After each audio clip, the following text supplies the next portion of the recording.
Hello, welcome to the OSCH podcast with me, Romana Jabeen, as your host. This series is a 4-episode journey through cultures in South Asia. I will focus on the language, food, traditions and fashion of Bangladesh, India and Pakistan in each episode. So stay with us on this short trip, which is full of history and fun facts. Enjoy! So in this episode, it's all about the rich, spicy, flavoursome foods of the South Asian region. There are a lot of cultural similarities between foods since they share the same border. The love of spicy food is strong within Bangladesh, Pakistan and India. So to start off, I'll talk a little bit about Pakistan and some of the foods that we may know. So when looking for the national dish of Pakistan, it was actually quite hard, and I found that there were 2 dishes and people couldn't decide which one they wanted to be their national dish. At first I thought it was nahari, but actually a lot of people believe that biryani is a national dish. So maybe we have 2 national dishes. Moving on to some of the etiquettes that we might have in Pakistan. Every country that I found has their own etiquettes and styles when eating and to do with food. For example, Pakistan had that eating with your right hand, inviting people over for dawats. Some giant samosa are absolutely vital with every person that comes to your house. I've seen this firsthand. I went to Pakistan recently and I found that everywhere I went, all I was having was chai and samosa, or biscuits and chai, or chai with basically anything and everything. Which is, well, why not? Chai is like the best thing ever. But what I found out about Pakistan cuisine is that it is one of the lesser known foods of the continents, but it's rich in tradition and diverse dishes. Some influences that influence Pakistani dishes are Western markets from Asia, Europe, America and parts of the Middle East. A curry and some roti are staples in Pakistan. Some of the traditional Pakistani desserts are actually halwa, faluda, gulab jamun and kheer, which are all made with sugar, rice, milk. I actually saw a lot of these common ingredients used in a lot of different desserts in Bangladesh and India as well, which was really nice to see how you can use the same ingredients to make different types of desserts. With Pakistani foods, I found that they are cooked with the perfect mix of rich and simple. Wheat and flour products are main ingredients for daily diets, as well as pickles, chutneys, sauces, along with veg, lentils and curried meats, which really takes me on to India and what I found out about the foods of India.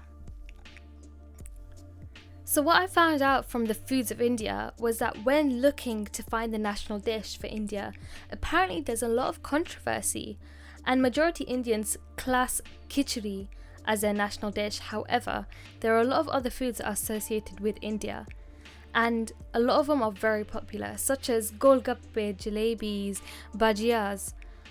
Indian dishes vary according to religion and social class, but commonly known ingredients are rice, wheat, ginger, green chilies, and a variety of spices. Traditional Indian foods are basmati rice with spices like cardamom, cumin, cloves, mustard, mixed with onions, or even just samosas. Different types of lentils such as masoor, urda, mung are also staples. But some dishes which are known across the borders are street food dishes such as chaat, biryani, masala dosa, golgappe. You may only know of palak paneer or rogan gosht from your local restaurants, but South Asian foods digs deeper than just a menu. If you do get a chance, do cook and try different dishes from different parts of South Asia. Each have their own unique flavours and tastes. Some of the Indian desserts I found are laddus, barfi, besan and khada prasad, which was very interesting because khada prasad is an offering that you give to temples and places of worship and to different types of gods. And I found this interesting because it associated a certain type of food with a religion, which I thought was really interesting and amazing to read about. Moving on to Bangladesh. Now with Bangladesh, I found that you guys really love spicy food. And I actually do have a lot of friends who are from Bangladesh, and their household plates are always filled with spice.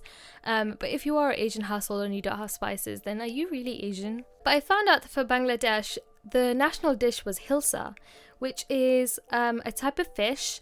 And honestly, what I found super interesting was that nothing is gone to waste when eating hilsa, not even the head and the eggs. Each part is its own delicacy. Bangladesh has its own etiquettes as well that people in Bangladesh follow. It includes warm hospitality, ways of serving people. It also defines how to invite people to weddings. Some of the influences that I found out about Bangladesh cuisine is that it's largely influenced by the Mughalai cuisine that was left behind by the Persian rulers. The cuisine includes many rich aromatic dishes such as biryani and korma, with extensive amount of ghee. Ghee is used in a lot of South Asian dishes though across the borders. I found out that people put ghee in almost anything. A traditional Bengali dish would look like mustard seed with hilsa curry, dakai biryani and pitai. But on a daily basis, fish and rice is huge and very common in every Bengali household, as well as many other seafoods. Some popular Bengali sweets are bonde, sandesh, cham cham. If you love spicy food, then Bangladesh food is the one to try. And I found out a little fun fact is that Bangladesh is actually the 4th largest producer of rice in the world. It incorporates a wide range of spices, herbs and oils, meats, potatoes and aubergine in all kinds of foods that they cook. And I think there's something beautiful about the fact that when I was researching about the different types of food in all of these countries, there were so many different types of foods that were interlinked, and they might have a different name of foods that may be different to certain types of countries and unique in their own flavors, but they consisted of the same things and they may be pronounced similar. But what I found amazing is that all 3 of the countries, although they are their own countries, we do share a lot of the same spices and foods. But thank you very much for listening to the OSCH podcast. I have been Romana Jabeen, your host. Listen to the next episode. It's all about the different types of clothes, the colourful, beautiful, different types of silk and satins that you can find in the South Asian communities and countries. Have a great day. Thank you.